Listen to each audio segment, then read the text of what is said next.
Texas Small Farmers and Ranchers CBO.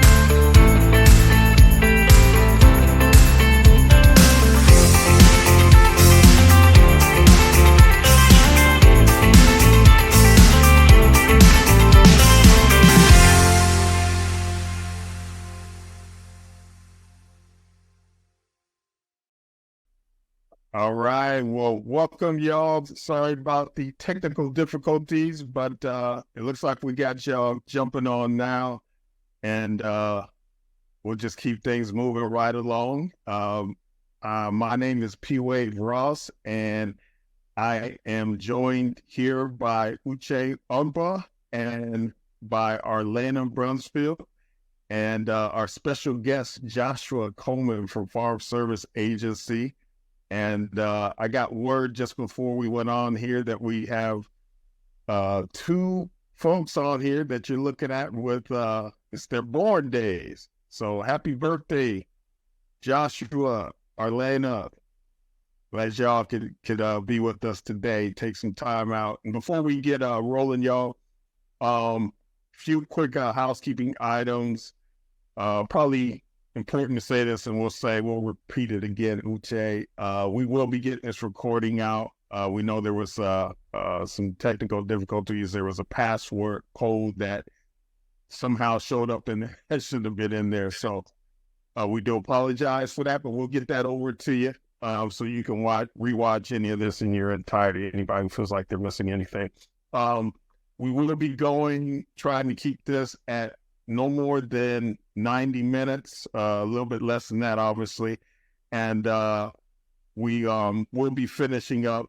Josh is going to be sharing some nice tidbits with us, and then we'll finish things up with the Q&A session. But while we're still waiting for folks to jump in, Uche, let's get a few icebreakers going. Yes. Welcome, everyone. Thank you so much for joining us. I'm so excited for you to join us here. First things first, I would love to learn where everyone is joining us from. So if you can, in the chat, just type in where you're joining us from, what area of town, whether it's Texas, whether in Florida, wherever. Feel free to jump on in. And I'm just looking at the chat right now. I see 7 of you guys have joined us. Thank you so much. We appreciate that. Let's see. What is everyone saying? Or you can put it in the Q&A as well. That is also an option as well. And should have access to the chat. All right, Angela, welcome. Angela from San Antonio. Raya Seguin. Hey, Raya. Tiffany, Texas. Okay. All right, I see some folks coming in. Thank you all so much for your participation. Robert, BC, welcome. All right. I want some mumbo sauce at some point. I would like to try some. I've heard really good things. Who else? Let's see. Who else is here? Paul from Dallas, Texas. Okay, Dad Stuff, Raleigh, North Carolina. All right. Okay, welcome. We have a plethora of people. Texas, San Antonio, Dallas. Kelly from Houston. Welcome, Kelly. Okay. All right. Okay. Seems like we got everyone's answer. I know we have a smaller crowd today, but that's good. So you guys get expert advice, and feel free to ask Joshua all the questions you need to ask him, because this is rare that we get to have someone like this. Now, the next question I have for everyone is, do you have a farm or do you have a garden? Please indicate, say yes, no, maybe, thinking about it. Just feel free to jump on the chat and let us know. And at the same time, if you are thinking of growing anything this season, I know springtime is upon us, and we just put out our Great Tuesday Seeds by the amazing Raya, who's also in attendance as well. He shares some insights on how to prepare for your garden in the springtime. So feel free to jump on in. Kelly says yes, she has a garden. Angela says yes. Robert says yes, he has a garden and he's buying a farm. Congratulations, Robert. Okay. And what are you guys thinking of planting? Or do you have an idea? Or you have no idea? That's okay. That's okay. That's why we're here, to answer those questions. Tiffany says a balcony garden. I'm like you, Tiffany. I love me a good balcony garden. They're the best, in my opinion. But hey, don't let me tell them lies. All right, okay. So if that stuff, he's starting a regenerative ranch. All right, that stuff. Congratulations. Angela says my garden is now a farm. All right, okay. I see you. Raya, garden, growing leafy greens at this time. Of course, Raya. That's amazing. Tiffany, herbs, veggies, and flowers. Beautiful.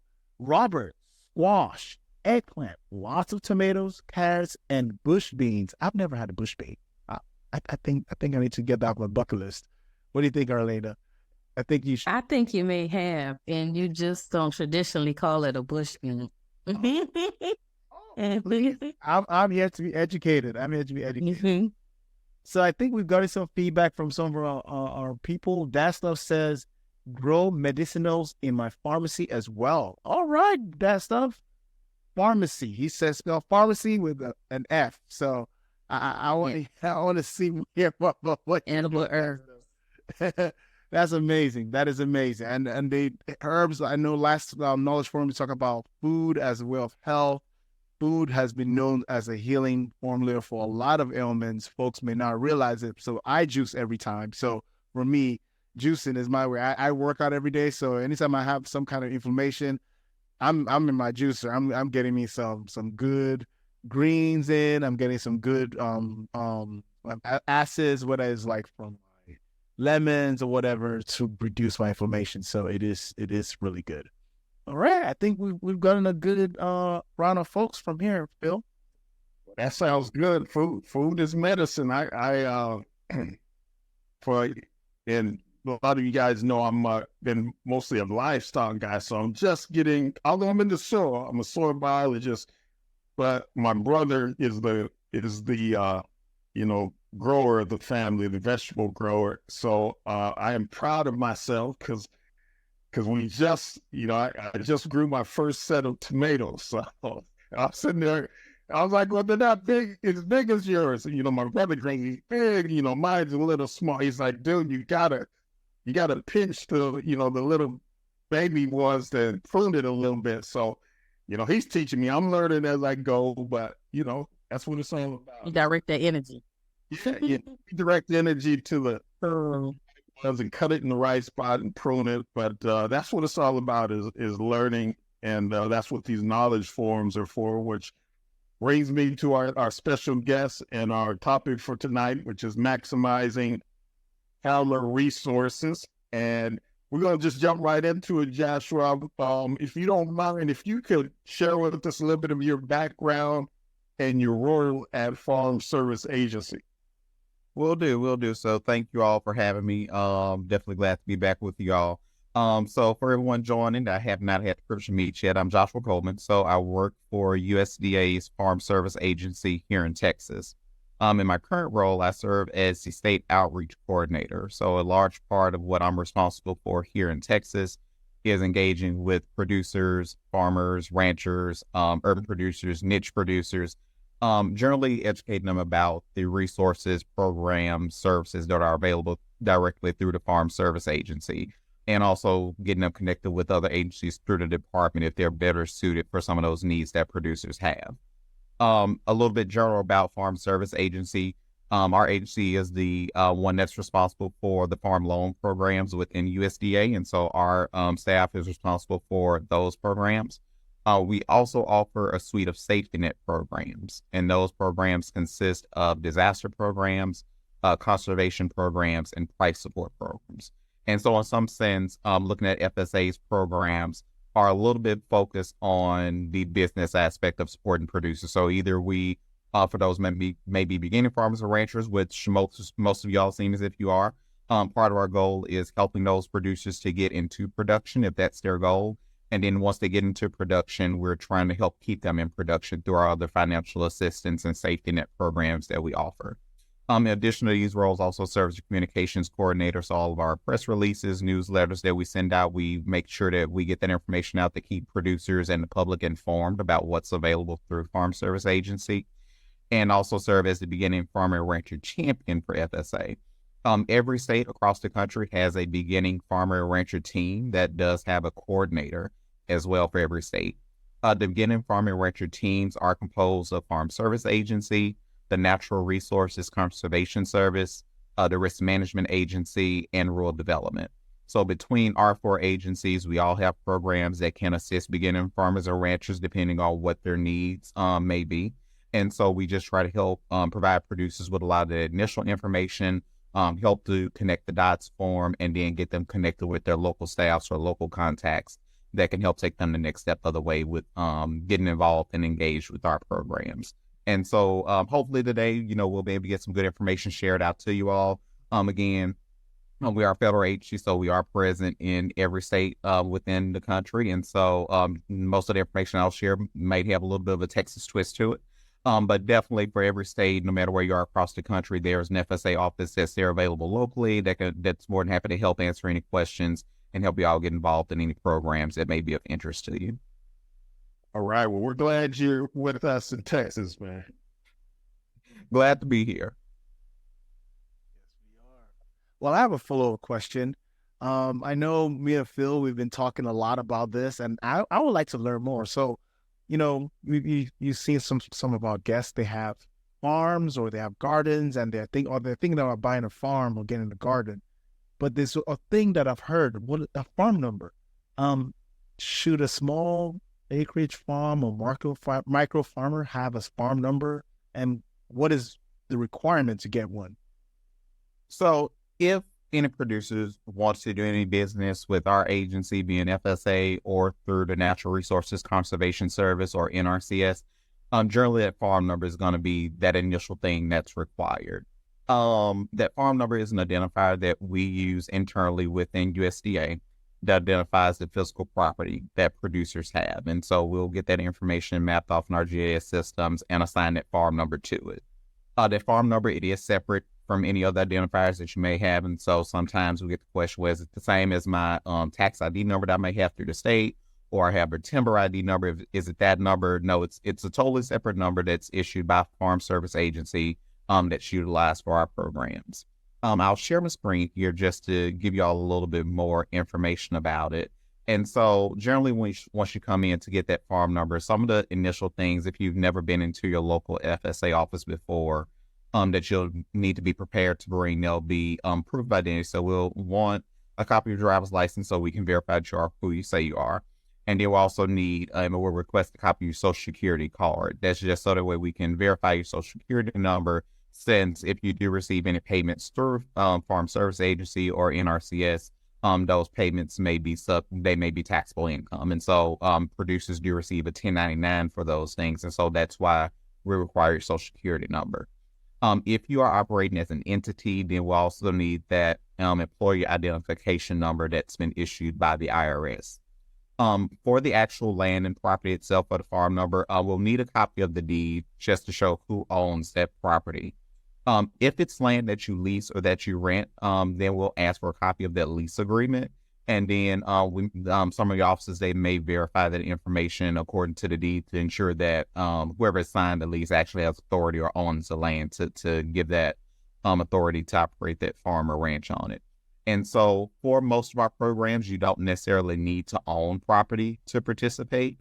But for those programs that you might want to participate in, at least we'll need to cover that time period for the program benefits that you're seeking. Additionally, from a program eligibility standpoint, if it's your first visit in, there are some eligibility things that we'll need to get set up with you. And so for entities, depending on how you're structured, we'll ask for those governing documents. And so if it's a corporation, we'll ask for those articles of incorporation. If it's a trust or estate, then we'll ask for those documents that established it.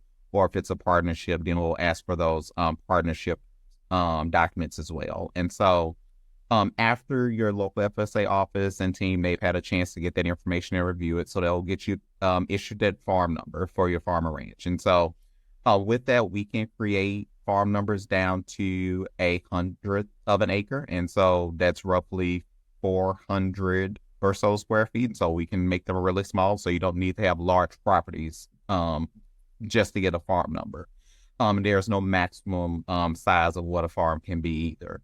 And so with that, your local staff, once they get that farm set up, they can give you a map that kind of outlines what those boundaries are in our system, and also the acreage figures, so you can know how it's broken down. And so once you get that farm number, it'll allow you to access those programs through both our agency and NRCS. It will allow you to be able to vote in FSA's county committee elections. FSA's county committees are a locally elected board of farmers and ranchers that are responsible for helping FSA administer programs, our safety net programs. And so they don't really play any role with our farm loans. But with our safety net programs, are responsible for making determinations on those applications. So generally ensuring that when producers are making applications to programs, that they are in line with what the program policies and procedures are. And so our county committees are a very important role within FSA. And then also we'll get you also signed up to receive newsletters from your local office. So that way you can stay informed about what different things are going on with producers, with FSA and NRCS in your local county. So if there are programs that stick out for you, we'll kind of be able to cover those. Also understanding that some producers may be operating on heirs property. The 2018 Farm Bill did allow and did provide a little bit of flexibility for FSA in being able to provide farm numbers to those individuals that may be operating on heirs property.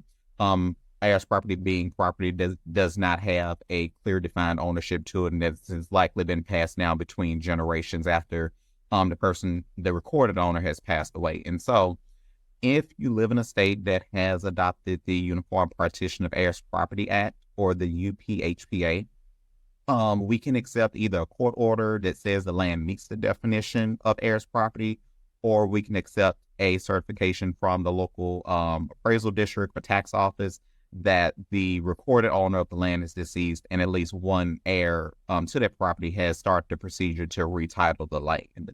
Now, certainly if you aren't in a state that has adopted this act, or if you may not have started either of these processes to clear up that heirs property issue, then this is a list of some of the other information that our offices may be able to accept. And so they could be a tenancy in common agreement that most of the owners have approved.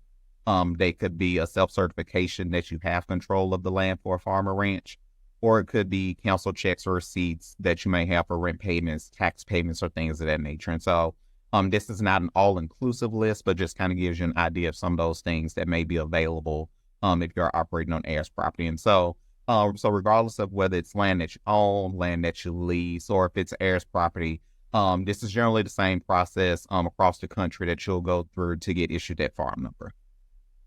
Wow, thank you so much. This is definitely a lot of information, and I'm sure some of our listeners are also like, wow, this is great information. So we will be sharing a lot of this after the event, and you will definitely get this in your email. But we do have a follow-up question, and I think it's pertinent. And I believe you already answered it, and this is from Angela. And she says, is the farm number specific to the property or the grower? So the farm number is going to be specific to the property.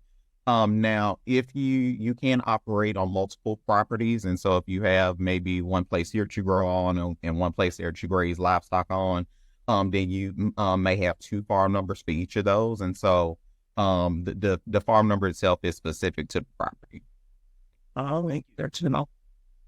Thank you. Okay, I have a question. Please tell us a little bit about the farm storage facility loan and how that may benefit a farmer. Sure. So our farm storage facility loan, it's separate from our other loan programs. And so it lives on our safety net side of the house. And so generally through that program, it differs a little bit from our farm loans, that it doesn't have some of the same requirements, be it some of the credit standards that are required that our farm loans have. And so with our farm storage facility loans, we are able to provide producers that are producing the actual commodity that they want stored with getting storage for that. And so that can include either acquiring, constructing, or upgrading any new or used storage that can either be portable or permanent structures that they may need. We can also purchase, in some cases, new or used storage or handling trucks, and that could also include refrigerated trucks. And so if producers need access or they need that type of storage capacity, we can help with that. And then if there's any permanent or either portable handling equipment that might be needed, then we can generally cover that through this program as well. The loans, they can be made for up to $500,000 through the standard program, and it has a 15% down payment requirement as a minimum. And then the microloan option, that can be up to $50,000, and it has a 5% minimum down payment requirement. And so some of the eligible purchases that producers could have could be cold storage buildings, they could be storage or handling trucks, they could be food safety related equipment or refrigeration units. And so there's a wide range of things that producers possibly could purchase under this program here. Some of the common examples that we see across the country's program may be for those producers that are producing hay and they need a hay barn. We may be able to provide them with the finance to construct a hay barn, as long as they're actually producing that hay that they're wanting to store. For producers that may be doing fruit and vegetable crops and they need cold storage or refrigerated units, then we may be able to fund those through this program as well. So it provides just another avenue to be able to get producers that need that storage, but they need capital to do it, to be able to access that through this program.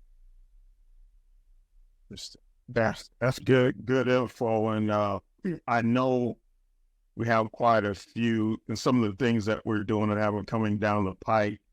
Cold storage is typically, even if it's small cold storage, it can be an equalizer to many farmers, getting them in the game, especially with specialty crops and value add being a bigger thing. So appreciate that. And that's certainly something we'll be keeping an eye on as we build more and more on-ramps for our farmers to be involved, especially on the wholesale side. But I got a question.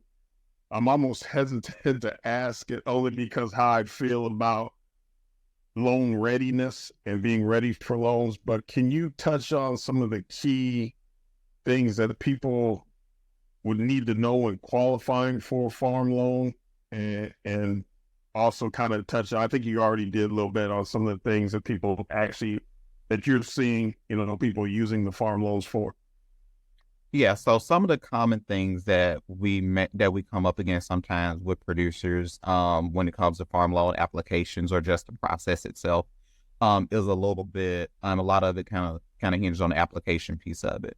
When producers are doing those applications, it can be a little bit cumbersome. And so one of the things that's a part of is called, it's a farm business plan. It's a little bit different than our traditional thinking of a business plan or farm business plan. Generally, those documents, they have quite a bit of information that spells out a little bit of the mission, vision of the operation. It may include a little bit of a market analysis. It may project income, expenses, probably give a timeline, roadmap. And so the farm business plan that we refer to, that's also part of the farm loan application for our programs, is going to capture mainly information on income and expenses that the operation has or is projecting, in addition to assets, liabilities, and other pertinent financial information as well. And so with that, as can be expected with most government forms, sometimes once you look at them, it may be a bit overwhelming, or there may be a lot of questions that you may have. And so in those scenarios, we do encourage applicants, if they do have those questions, to reach out to your local farm loan teams.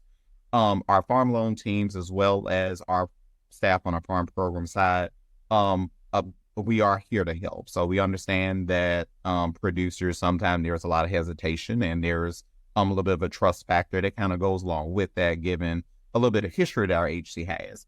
But our producers, our staff is here to make sure that if producers have those questions, that we can answer those questions for them. So if they need to access these programs, that they can do so.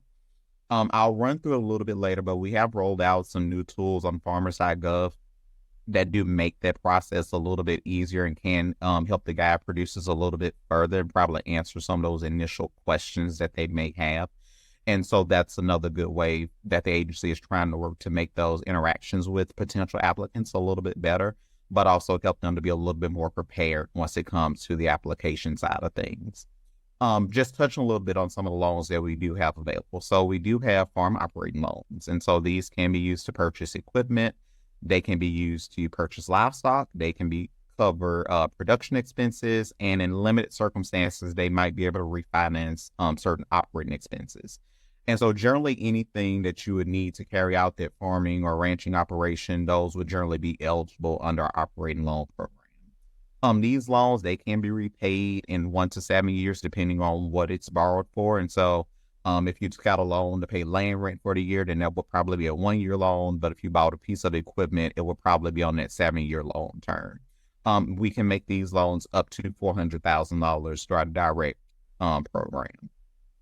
Our ownership loans, they can be used for land purchases. They can be used for capital improvements. And so if you needed to construct certain types of farm structures like a barn, we might be able to cover that through through our ownership program. In some cases, we can cover soil and water conservation expenses, and then any lawn flows and other related expenses. Those might also be eligible under this program.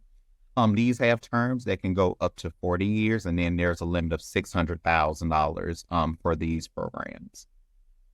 We also offer a guaranteed loan program. And so with these, they can be used for both operating expenses and ownership expenses. So just like our other two loans, the difference here is that the guaranteed loans, they are made by an outside lender. And so think here in Texas, there's Capital Farm Credit, there's Ag Texas. And so those are participating institutions in this program. And so with this, it helps those applicants to be able to continue through that loan process to get those loans. And then we can secure those loans in some cases up to 95%. The loan limit for this year is a little over $2.2 million, and it's adjusted annually for inflation. And so for those applicants that may need more than the $600,000 that's available through us, or if they may not necessarily be directly eligible for our programs, then this guaranteed loan may be an option.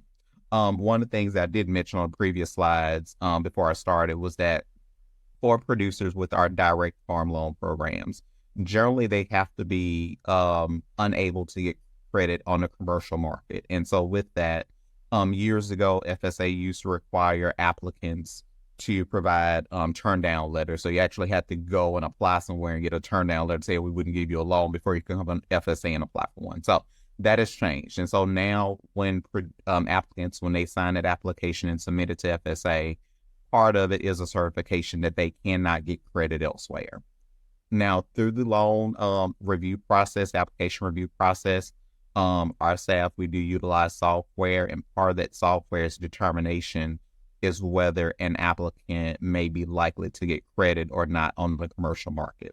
If that loan analysis says that a producer is eligible to get credit on the commercial market, then it may make them ineligible for the direct loan through our program. But we will work with that applicant to help get them connected through our market placement program with other lenders that may be able to help them still access that capital that they need to take on whatever projects they need through their programs.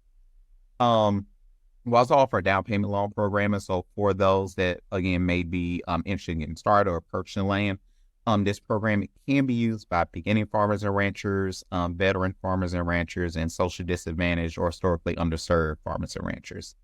It has a 5% down payment requirement, and these loans, FSA can loan up to 45% of the purchase price, but that value, the max that we can loan on is just a little over $300,000. And so that remaining 50% would have to finance by another lender. And so with this, the applicant puts down 5, FSA finances 45%, so that equals 50, and then an outside lender would do the remaining 50% under this program. And then we also offer a youth loan program. So for any kids or any youth that are between the ages of 10 and 20, if they are in FFA, if they're in 4-H, if they're in a tribal youth organization or another youth organization that qualifies, as long as they're doing an income producing ag-related project, then we can loan them up to $5,000 to take on their project. And so one of the common ones that we see here in Texas are those that may show livestock as part of one of their 4-H or FFA projects. And so we can assist with those. If they want to start their own small herd, we may be able to assist with that. But even if they want to do a crop production project, or even if they want to take on beekeeping and produce honey, we could also assist with that. And so just depending on what types of projects they want to do, we might also be able to assist with that through our youth loan program. All right. We appreciate that. So again, disclaimer, when, as far as Texas Small Farmers and Ranchers CBO is concerned, we would, we want to make sure that before anyone goes after a loan, that they are market ready and they are what we call bankable. So just keep that in mind. We are putting together programs as we speak that will be launched here shortly that are business incubators to make sure that we're ready. The purpose of these knowledge forums is just to make you aware of what some of the, opportunities and things like that are available as we scale up. But please, do not go run out and just get a loan because you feel like it's available to you. That's not what this is all about. This is more about giving you information and letting you know what's available, so you can start, planning and building out your game plan. So had to put that disclaimer out there because that just, that's what we believe, and we wanted to make sure we get that clear. Mr. Coleman, I actually have 2 questions from that stuff, and he has some very interesting questions, and I'm going to just revert you back to the farm number question. And his question was, do you need to go to a different office if the other property is in another state? And I guess the full answer to that is, can everything be done online, or do you have to be in person as well, depending on where your location is? So the first part of that, so yes, you will need to go to, or at least make contact with the office and the county office that's in that neighboring state to start that process of getting that farm number issued with them. Again, generally, most of the common documentation is the same across the board, so it'll likely be just the same information to provide them, but you'll need to reach out to the office to get that process started. Right now, it is not a fully online process, and so you can't go online to necessarily do everything to get a farm number, but you may be able to work with your local office by email. And so if it's submitting those deed or lease agreements, or if it's submitting some of those common forms that they may need to get you set up, most offices can accept those things by email. And so that first step would be just calling them, just talking a little bit through with them what it is that you want to do, what you want to work on, and then they'll work with you and getting those documents submitted and then getting their farm number issued. And he had a follow-up regarding, in terms of the seeking out loans. His question was, what kind of credit factors influence qualifications? And I know you answered, you touched on a little bit of that, but if you want to expand on that, if you can. Sure. So one of the common questions, just like that one, that's kind of related to it that we get is if there's a minimum credit score. So there is not a minimum credit score that's required for FSA's farm loans. Now, with that, part of the application process will be paying a credit report fee because we will run a credit report and pull a credit report for applicants. In that credit report, we will review applicants' credit history to just see if there's anything that's questionable there, or anything that, again, may cause them to not pass a little bit of that underwriting piece of it. Now, with that being said, we understand that life happens. And so your farm loan team, they will kind of work with you if there are some things that may not be so positive in your credit history. They'll probably work with you to see what types of things may have been going on during that time. And so one of the things that we've seen before is that, there may be an applicant that was doing good for a while, but they may have fell on some hard times and they have to take on maybe a little bit of debt. And so they have a little bit of debt that they now carry, and they may have gotten behind on a few things, but now they're rebuilding back. And so in some of those situations, we can work with applicants and seeing what different types of avenues we may be able to work with to still get them funded. But it is based, like I say, there's not a minimum credit score requirement, but the farm loan team, they'll review your credit history. They'll take everything into consideration and see what options are available moving forward through that process. Great. Thank you so much. Oh, that stuff came with the third question. So, but I think this is good. Since I know a lot of people are seeking loans, and a lot of our farmers always want to expand their farming capabilities. His question was, is ability to repay considered to prevent farmers from getting in trouble is more the question. Okay, let me rephrase this again. I guess his question is the ability to repay as a consideration a prevention for farmers? If they're not able to repay, does that disqualify them? Or, I mean, in terms of working with the farmers? So it doesn't necessarily disqualify them, but I think probably thinking of in light of most loans that we get. If a bank or a lender makes you a loan, they kind of want to know that you're able to repay the loan from its face value. So let's say we're going to buy a car. Generally, they're going to want to know what your monthly income is, and then they're going to do math behind the scenes to project whether or not that whatever that payment calculates out to, whether somebody can afford it. So it's a little bit of the same thing here. With that credit history, again, it does talk a little bit to the applicant's ability to be able to still meet those obligations, financial obligations that they do have. But also on the other part of that, with that farm business plan that I talked about, with projecting those incomes and expenses that operation will have. We at least want to make sure that it's whatever they're proposing to do or whatever the operation is that it's something that cash flows. And so if it's an operation that it may not have a positive cash flow that's related to it, then again the farm loan team may look to see if there are options that may be available there. And so if you're requesting a loan to do multiple different things, it may be an option to just start maybe with one of those things and let's get that piece taken care of first, and then let's come back and do another loan to get that next piece done. And so again, that the ability to repay, it's one to make sure that for, what the applicant is requesting on the loan application, whether between, again, what their credit history and profile kind of says to us, and then also what the financial side of it that they're projecting out says to us, whether both of those things can mesh together, whether they can meet our policies, procedures, and standards, and if it's something that we can fund. Okay. Thank you so much. Thank you. I do have a follow-up question. In our last notice forum, I know we've talked about already, but one of the things that came up was about insurance. Can you share any available insurances that are for small farmers, such as non-insured crop disaster assistance, which is NAP? Yeah, sure. So I'll talk a little bit about NAP here initially, but before I jump into the non-insured crop disaster assistance program, I want to mention the risk management agency, and I mentioned them a little while ago serving on our beginning farm and rancher teams. Risk management agency is responsible for the federal crop insurance program. And so RMA, risk management agency, they work through their network of approved insurance providers who are responsible for administering their crop insurance products throughout the country. And so on RMA's website, they do have an agent locator where you can find a local agent or agent that you'd like to work with that can give you more information about their programs. But they have a variety of programs that focus on the revenue side of things. And they also have some that may focus on the production side of things as well.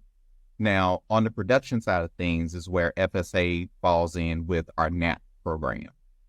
This program is designed for those crops that producers may not be able to get coverage for through the risk management agency or through the federal crop insurance program. And so with this program, depending on where you are in the state or where you may be in the country, mostly it'll be fruits and vegetable crops that you'll see that are eligible for this program that you can't get regular crop insurance for. And so this program is designed to kind of step in to fill that gap where it exists, to be sure the producers have some type of risk management protection in the event that a natural disaster occurs. And so generally they have to be, again, crops that are produced for commercial sale, but are used for food or fiber. If you have livestock, we can also cover grazed forage in most locations. And then if you produce hay, we may be able to also cover that production as well. But also some uncommon things. So I mentioned niche producers earlier, and so those that may be doing flour production, those that are doing Christmas trees, or even if they're doing honey production, that's covered under this program generally. And also aquaculture, if anybody is getting into aquaculture. So generally, these are those types of commodities that may be eligible for this program, in which case most smaller or starting off producers, these might be some of the crops that they're producing. And generally, at its basic coverage level, it provides protection that's equal to 50% of the production that the operation has at 55% of the market price. And so that's our base level, catastrophic level coverage. Buy-up coverage may be available, and so that just means that you're buying additional coverage. And so we can ensure that any of those eligible commodities up to 65% of the production at up to 100% of the market price. And so for those producers that that may be a good option for, then we can utilize, they may be able to utilize the buy-up coverage. Generally, there's an administrative fee of $325 per crop, and there are some limits there if you have multiple crops that you produce. And so that's generally due at the time when you make application, but before the sales closing date for that crop. For eligible underserved producers, so historically underserved or socially disadvantaged producers, veteran farmers or ranchers, beginning farmers or ranchers, and limited resource farmers or ranchers, they are eligible to have that administrative fee waived. And so it's essential to being able to get a free policy. And then if they are eligible for bio coverage for any commodities they're producing, then they can get a 50% premium reduction on that additional premium that they may have. And so there's an application for coverage that has to be filed by the sales closing date for the crop. Depending on where you are in the country, what type of crops you're doing will determine what that sales closing date is. It varies widely, even here in Texas, between counties, and in some places there are some crops that you can plant multiple times during the year. And so for the NAP program, it's beneficial to reach out to your local FSA office to find out if NAP is available for that commodity, because in some cases, if it's a crop that hasn't been produced in the county before, there has to be a little bit of consecutive production history, so it can be eligible to participate. But after that, producers have to do that application by the sales closing date. There are a few other requirements for the program. So producers have to file an acreage report for their crops that they're producing. So that's generally you coming in to tell FSA how many acres of a crop you're producing, what type of crop is it, what variety it may be, and some other information. And then you'll also have to report in your production as well. For those producers just starting out with NAP coverage, we will use what our county yields are in establishing those yields that producers will have. So any payments that calculate will be based on what those county yields are. But as you go through your production cycles over the years, you're reporting what your production is to FSA. And then that information will then start to calculate what your average production history is. And so if any payments are due to you down the road, if you have any eligible disasters, then they'll be based more off of what your actual production is. Again, most of the eligible losses under this program, they will be natural disaster related losses. And so think floods, hurricanes, tornadoes, winter storms. So those are more of the general causes of loss that'll be eligible for any commodities that are covered under this program. Thank you. That was a rare part. Thank you. Looks like there's a question. You see a question in the chat? Yes, I do. This is from Arleda, actually. Gosh, I didn't want to barge in. Just wait my turn. Yeah. Feel free to ask. Feel free to ask a question. So you mentioned, and based on your slides, ineligible crops. So these coverages are usually for crops that are ineligible. Well, what would be an example of a crop that is ineligible to be insured? So let's take some of the larger commodities. So let's think corn, cotton, soybean, wheat. Generally, those are crops that you can get coverage for through the risk management agency, through the programs that they offer. And so those would generally be ineligible for coverage under this program. Now, we'll say if you are in certain parts of the country and this is an uncommon crop locally, then this program may be available. But again, it depends on where you are. But in Texas, those are some of the crops that will be ineligible. But let's also say that there is, let's say somebody wants to grow mangoes in Camp County, Texas. Like mangoes probably don't grow well in Camp County, Texas. And so that's one of those situations. So I mentioned if those crops have been produced, we want you to produce for 3 years to see if it can actually be produced. And so that's one of those situations. So initially it may be an ineligible crop to be covered, but if you can produce for 3 years and show us that you can successfully produce it for 3 years, then we may be able to get it as an approved crop for coverage in that county. And so again, depending on where you are in the country or even here within Texas, depending on the types of crops that you may be doing or interested in doing, depends on whether coverage may be available for that production or not. But again, also keep in mind that with this program, most of the ones I've talked about, a main part of our focus is that these programs are for those commodities that are produced commercially. And so it doesn't mean that you have to be a very large producer. It doesn't mean you have to be producing on 1,000 acres, but generally it can't be maintained for commercial production. And so even if you're producing and selling it at the farmer's market, that kind of meets that commercial threshold for us. Makes sense. So basically, those are native plants. The non-native plants are the ones that's just probably not going to fit that qualification. Right, exactly. So most of those native crops that they're typically grown near in the area that's customary or standard that you'll normally see, those be more of the ones that coverage will probably be available for. Okay. I had another question, but I'm going to ask this question first because I want to stay in the subject base so that you're already discussing, as opposed to asking the question and kind of changing the subject. Are there any updates and new regulations for hemp crops, being that they have so many varying policies, especially in Texas? So I won't be the best one to answer that question. So Farm Service Agency, we are a non-regulatory agency. And so we don't necessarily play a role in policy, state regulations, or things of that nature. And so the Texas Department of Agriculture, once the 2018 Farm Bill was passed, and it did allow states the flexibility to adopt a method by which producers could produce that hemp crop.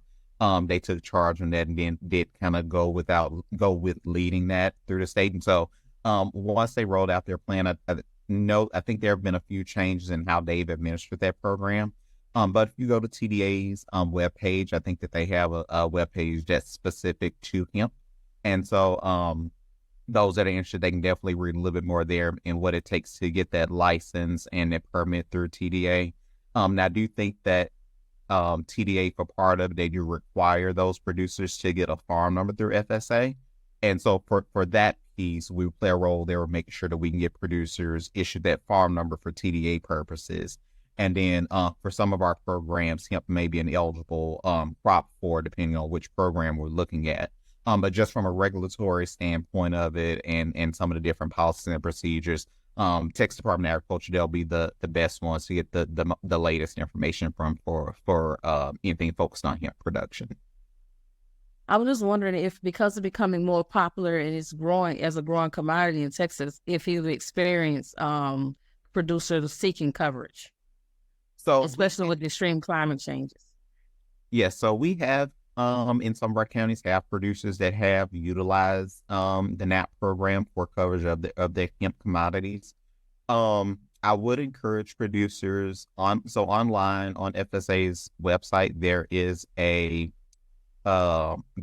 premium calculator that's available, so producers can calculate out based on how many acres of they're producing, kind of what some of the expected losses may be, to see what type of coverage may be best for them if they're producing hemp crop. And so I definitely encourage them to take a look at that program. As with all of our programs, they are our safety net programs, to a sense. They are not necessarily focused on replacing every cent that a producer may have suffered from a financial loss. And so producers to our programs, they may not necessarily be made whole, but a large focus of ours is being able to provide that financial assistance that gets them over to the next production cycle. And so with the NAP program and other programs that we offer, they're definitely there for producers to utilize. But again, we do have different tools that are available, so they can see and make the best decision on those resources that are available and see how they properly benefit their operations. Thank you so much. So before, the question I had for you was about career opportunities with the FSA, and can you point to us for anybody on the panel that may be interested in that? Sure. So USA Jobs is where pretty much all of our permanent jobs are posted. Within FSA, there are three main positions that we have, especially for those that may be new, especially those that may also be, recently graduated from college or again looking for a career change. And so we have our county executive director training program. And so this program, it's a 1-year training program, and it gets our staff and those employees trained up to be a county executive director. The county executive directors, they work on our safety net or our farm program side, and they work alongside our county committees with helping to administer those programs. Here in Texas, we have 174 county offices, so we have roughly 150 to 160 CEDs across the state. And so there's always opportunities there through this. And generally multiple times, at least twice a year, we post looking for trainees. But again, these positions are available across the country. We also offer farm loan officer training positions. And so it's a 2-year program for anybody that's interested there. And so it takes them through the process of learning our farm loan programs. They will actually have a chance to build up their own loan portfolio by making and servicing those loans. So that way they can get a little bit more experience with that. Once they finish that program, they'll transition to a farm loan officer, work with one of the farm loan teams. We have 33 here in Texas. And so they may also be able to move up to a farm loan manager position, which oversees a farm loan team and helps customers with getting those loans made and out the door. At our entry level, we have program technicians. So if you've been into one of our FSA offices before, the program technician is probably the person that you've probably interacted with the most. They work day in and day out with our producers, helping them to apply for programs, answering questions about programs, assisting other county offices with getting producer service. And so a lot of their work ends up being a little bit clerical, a little bit technical in nature as well. But again, those are entry-level positions that producers may be able to access. And that those insured work with FSA may be interested in it. So all our positions are posted on usajobs.gov, and so you can go to USA Jobs. You can search by keywords, you can search by location, and so you can definitely see what all positions are there. And so definitely it's good to have a diverse workforce, and so we are working to make sure that we are able to have workforce that looks like the communities that our producers work and produce in, and that our staff also works and produces in. And so definitely take a look there for those permanent opportunities. I was also mentioned that sometimes we may have temporary positions that open up for program technicians. Those may or may not be posted to USA Jobs. They may be posted more locally. But they are posted in your local newspapers, or you may see it on social media. And so definitely, if you're interested in maybe some of those opportunities that may come up, check with your local FSA office, and then they can let you know if any are available there locally. All right, man. Thanks for sharing that. Good to know. Got one last question, and we'll open it up to everyone just to kind of freelance. But my question was, you mentioned a little bit about the online tool. Can you share a little bit about what that is? Yeah, sure. And let me share my screen back one more time. All right. So this here is farmers.gov. So farmers.gov is essentially a one-stop shop for most information for FSA's programs, in addition to programs through the Natural Resources Conservation Service and the Risk Management Agency. And so there are lots of different things that are available here, but two of the things that I want to point out, one being on our loan side. So if you click on loans, and everything is kind of broken down by some of the different things and topics that producers may want to cover. But one of the things that's available here is our loan assistance tool. And so if you click here, this opens up the tool that helps answer some initial questions from producers to figure out which of our loan programs may be right for them, and then can also allow you to apply online if you have the access to be able to do so. And so it's fairly simple to utilize. And so I'll just walk through it just here quickly with you all. And so I'll just click retake quiz. And so it'll start off, to ask you, can you acknowledge that you are legally competent to enter into a loan agreement? And so I would answer yes. Are you participating in a youth educational farming program? And so this will be mainly if you are answering this for one of those youth that I mentioned, or if you may be one yourself. And so for me, I would answer no. How can Farm Service HC assist you? And so this is seeking a little bit of information in what are you seeking financing for? And let's say I want to purchase a piece of equipment. So I'm just going to click here for operating costs. It'll take me to the next page, and I'll say yes. I'm seeking a loan that's less than $50,000. So I'll click here and hit save and continue. It'll ask me a little bit about my farming experience. So generally, I mentioned that there's a 3-year requirement for our farm ownership loans, and so this kind of taps a little bit into that. And so I'll click yes here. Do you operate as a nonprofit? So our programs are generally on our loan side, nonprofits aren't eligible because there are no actual members of the nonprofit. And so nonprofits generally aren't eligible, but I'll click no here for me. Yes, I provide majority of the day-to-day labor and decisions for the farm. And then, yes, I'm a U.S. citizen, so I will click that here.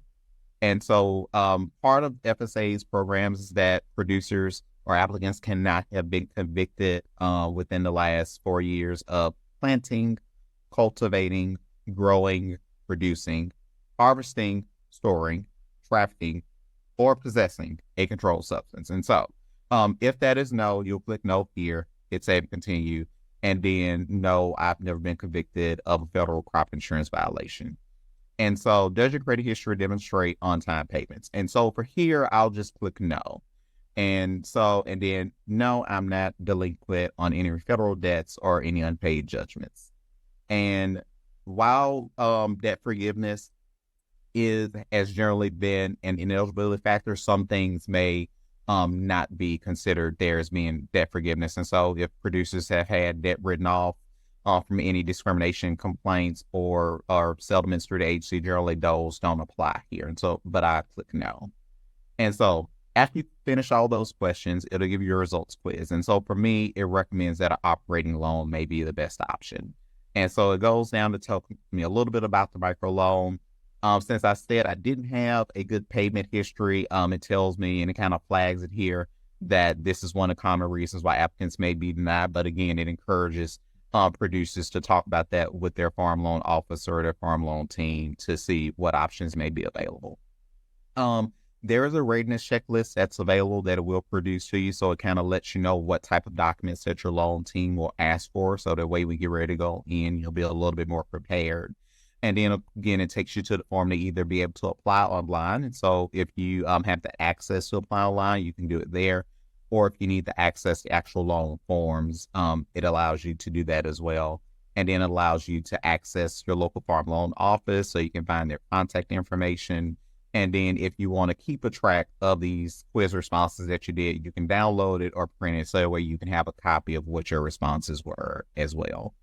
One other tool that I want to share with y'all is going to be our disaster assistance discovery tool. So again, if you click on protection and recovery, over here on the right side is our disaster assistance discovery tool. And so this is here when disasters happen to help producers a little bit more easily navigate what types of programs and assistance may be available. And so once it loads, again, it'll be a little bit of the same process. There'll be some questions that'll pop up. And so, yes, I suffered a loss as a result of a natural disaster. Here it'll ask me when it occurred. So let's just say it occurred February of this year. It then asks you what type of natural disaster impacted you. And so for this one, it's still winter, although it's almost 85 degrees today. And so I'll say a winter storm. And so I'll click winter storm here, and then there are much different ones here that you can access. And so you'll click all that apply, and then you'll click next. Then it'll ask you, what did the disaster impact? And so there's the different plants that you can choose from. There's animals, there's different lands, and there might be other things. And so for this one, I'm just going to say livestock, and I'll click next. Then it'll ask you, where did it occur? And so for me, I'm here in Texas, and I'm currently in Harris County right now. So I'll click Harris, and then you'll click see results. And so it will then recommend programs to you that may be able to assist with the losses that you had. So one of the programs it suggests is our emergency assistance for livestock, honeybees, and farm-raised fish program. It also recommends our livestock indemnity program. Both of these are related to either feed losses that producers may have or actual loss of livestock. And so if there are any eligible losses that producers have, these programs are there to provide assistance. And then it walks through getting you prepared with the types of documentation that you might need to take in to your local FSA office when you have your appointment with them. And then it allows you to be able to get the contact information as well. And so if you need to reach out to them locally to ask questions or to set up the appointment to go in, you can do that all from this one page right here. And so those are just two quick tools. Again, I just want to kind of walk through quickly with y'all on the call again. They may be a little bit underutilized, but hopefully you all can find some use in those or share their information with others that can help with getting the word out, that makes it a little bit easier to navigate what's available through our agencies. All right. Well, man, thanks. That's a wealth of information. And as you guys can see, Joshua's a walking, talking encyclopedia when it comes to Farm Service Agency in Texas. So he's kind of our security blanket. So any questions that come up, matter of fact, we're going to open it up. If you have any questions, feel free to raise your hand or put it in the Q&A or chat. But just know if you do have any questions that are, related to your particular operation or what you're planning to do, either reach out to Joshua directly or reach out to us and we'll connect you. But I know a lot of the information is tough to follow sometimes because there's so many acronyms and words, but that's part of learning the language. So appreciate y'all being here. And we've got a hand up. Uche, is it? I see a hand up. Yes, we do have a hand up. Paul BT, I'm going to unmute you right now. Feel free to unmute your mic. Okay. Can you hear me? Yes, okay. All right. Sorry for the background noise. Hopefully you all, it's kind of, let me get a little closer to the mic here. Okay. So I am actually in Freestone County, or at least that's where my farm is, down in Freestone County. And the NRCS agent, basically, I don't know, quit, moved on, got promoted, whatever. Right. And, I was working with him, got all these different promises over, 2023, come 2024, recently got contacted by the new person or that's covering for that area. They don't have my paperwork. They don't have any of the information that, that I submitted. One of the things that I did do was I did record the whole conversation while I was there. So I do have some form of receipt, even though he didn't provide me a receipt. Now they're saying that I can't get any, or all of the awards have been basically issued for 2024, or until something gets approved, I won't be eligible for anything anywhere around this type of I need fencing, I need irrigation, I got cattle, I need this stuff, and we had a plan in place, and I'm trying not to get frustrated with FSA and all that kind of stuff, and anyway, let me be quiet and let you talk. Sure, no problem. So with some of it, and we can follow up a little bit offline with this as well if need be. But it sounds like pieces of it might be more NRCS centered through possibly the EQIP program is what it sounds like. And so I'll get and I'll get my contact information posted in chat for everybody to see. But if you would send me an email with your phone contact information, I'll reach out to my counterpart with NRCS so they can look a little bit more into it and follow up with you a little bit more directly. I don't want to speak specifically to NRCS's program since I don't work for NRCS, but definitely I want to be able to at least get you connected with someone that can hopefully help fill in the gaps there and see what type of assistance may be available. But definitely from an FSA standpoint, have you been able to get a farm number and get everything done from an FSA side? Oh, absolutely, absolutely. Okay. So whenever I attempt to do business with the FSA for Freestone County, they flip me back over to Grosbeck. I can't think. I think that may be. Well, anyway, it grows back Limestone County. right? Yeah, Limestone. Thank you. Yes, sir. They flip me over to Limestone County, and Limestone County say, well, they can't do the equip program. You got to go through NRCS to do the equip program and all this kind of stuff.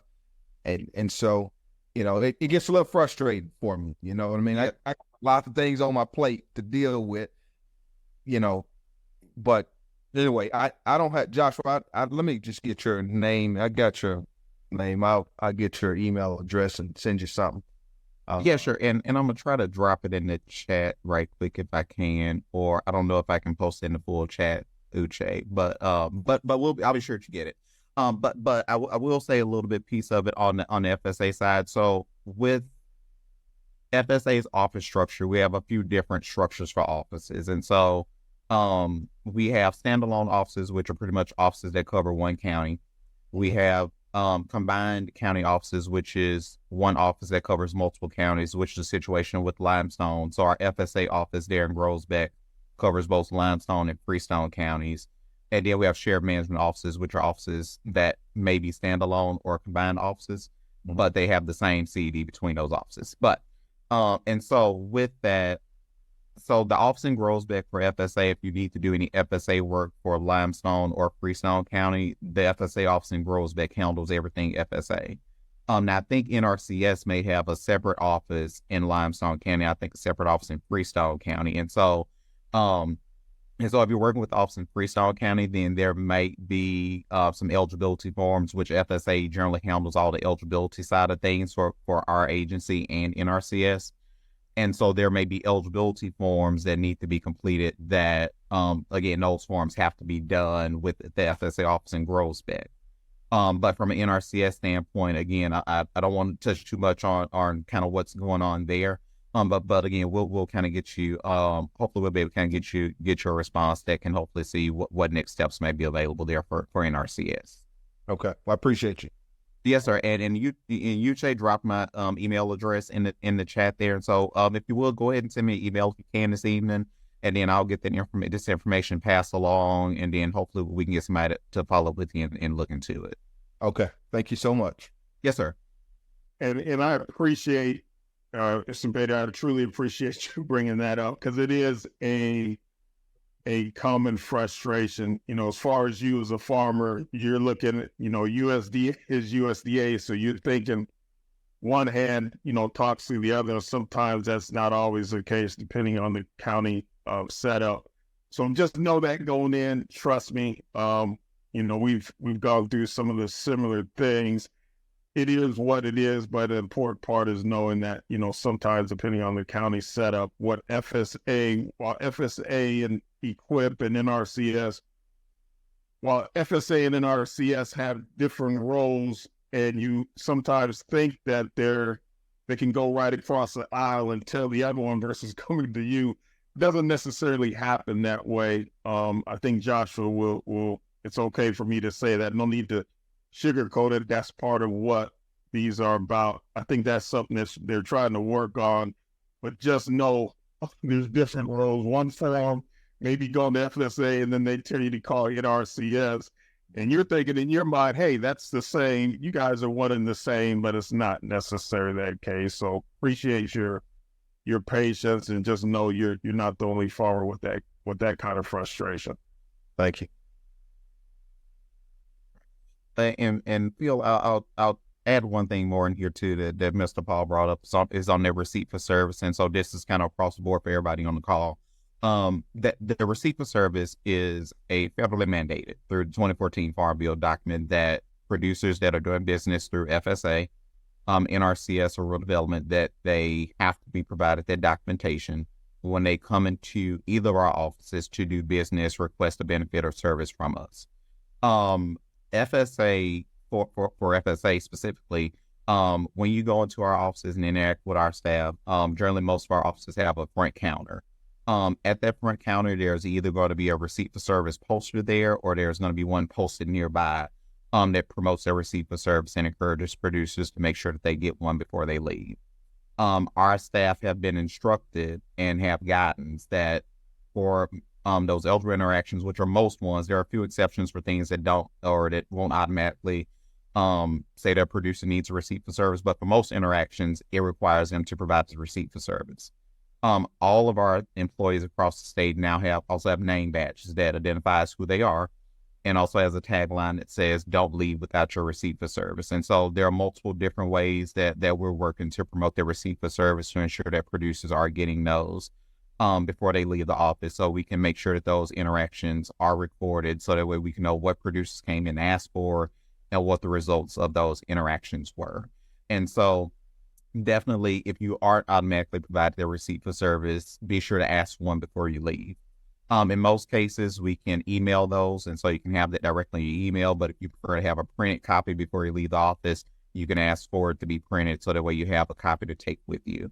But again, that receipt for service, again, it serves as that documentation, and again, it serves as a little bit of, it serves as that paper trail record of what this interaction was for and what happened as a result of. And so anytime you're doing business with our agency or NRCS, and again, especially if it's in person, make sure that you do get that receipt, so that way there's documentation there that exists and what the interaction was and what the outcome was.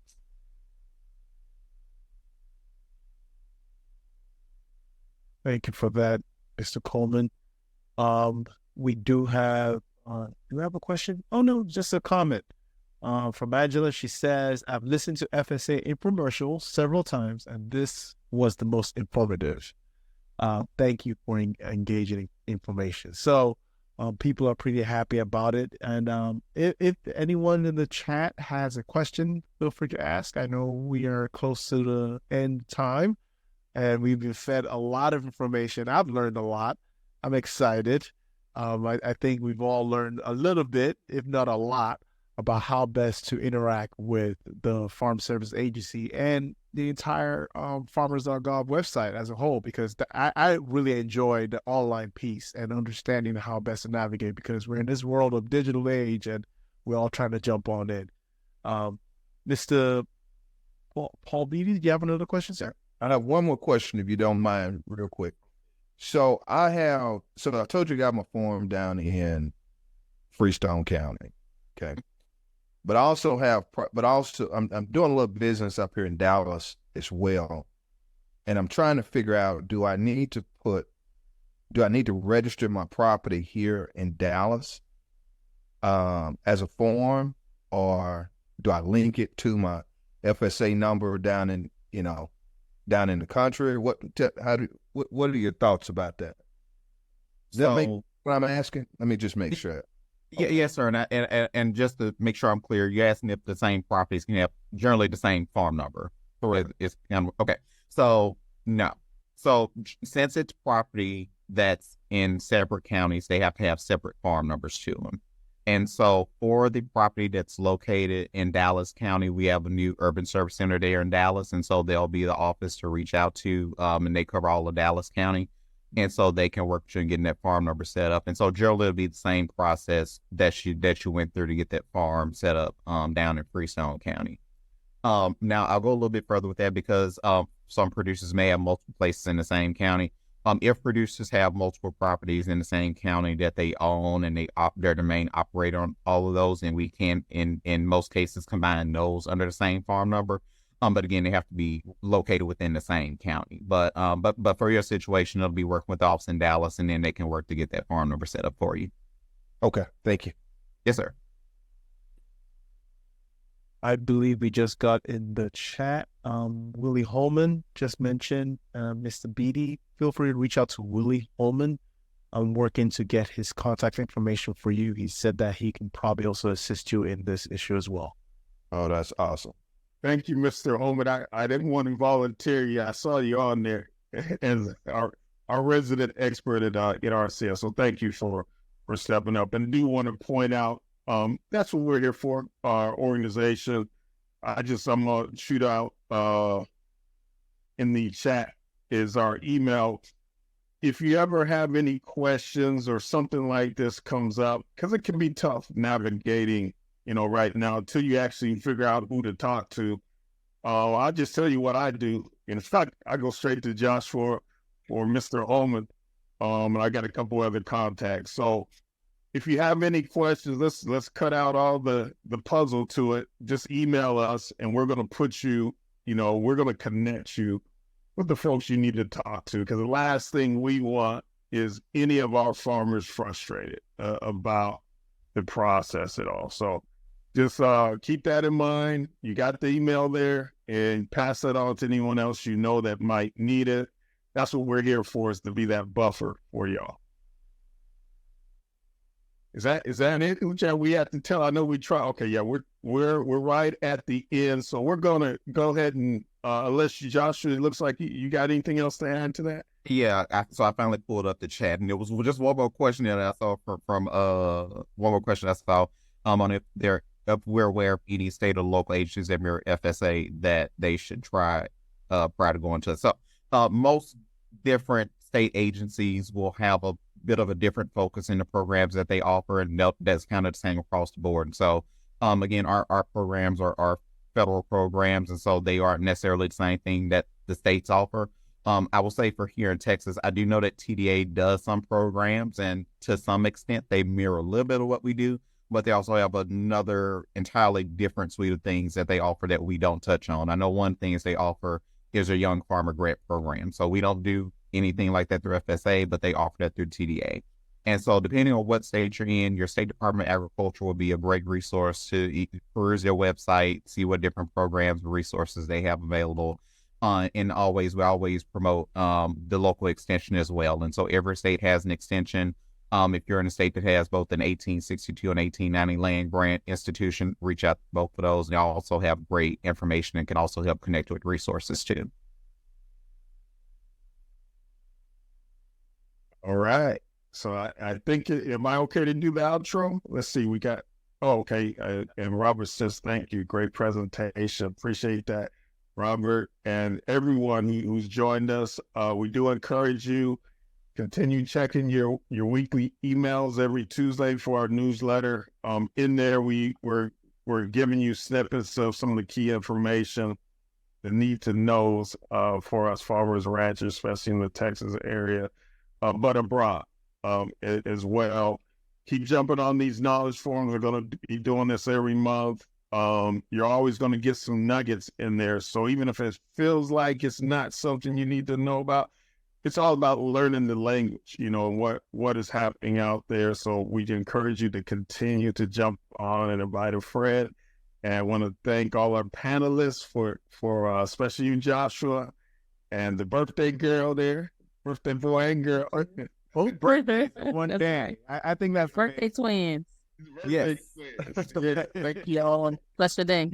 Special thanks for all the attendees. We got off to a rough start, but you hung in there with us, so thank you. And then we will be getting this recording out as well for those who weren't able to make it. So until next time, be the exception.